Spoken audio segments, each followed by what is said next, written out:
plus dans le côté de l'ingénieur parce qu'on a l'impression, de manière dans la conscience collective, ou bien dans le métier que l'architecture, bon, surtout dans la conscience collective, il fait juste des dessins.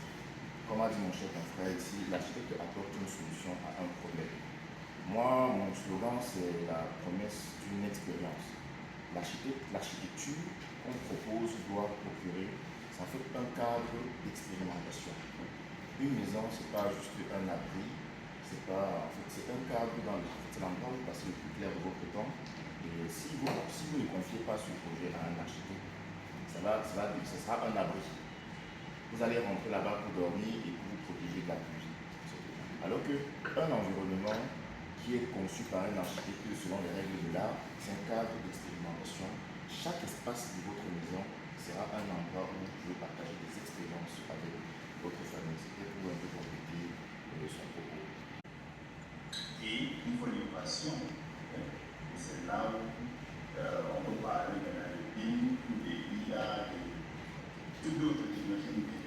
Pour trouver la solution des problèmes qu'on rencontre pour améliorer la performance de certaines constructions. Et malheureusement, les secteurs de construction se comportent comme certains pans et l'innovation presque liée.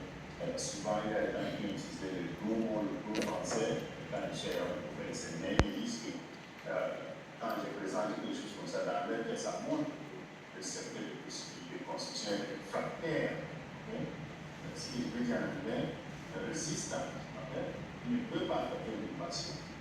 Le secteur de construction est comme ça. On avait des séminaires qui passaient dans le musée. Moi, l'ingénieur, je parle en tant qu'architecte, l'ingénieur, il faut le masser.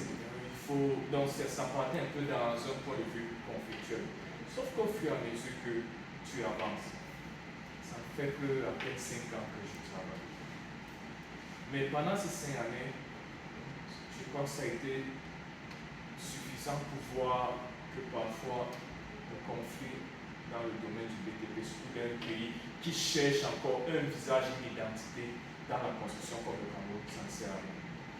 Par exemple, personnellement, seulement dans le domaine dans lequel je suis du côté de la recherche et de l'innovation, comme j'ai précisé. C'est-à-dire on essaie toujours d'être avant-gardiste, que ce soit tant au niveau de la construction, que ce soit au niveau de la théorie.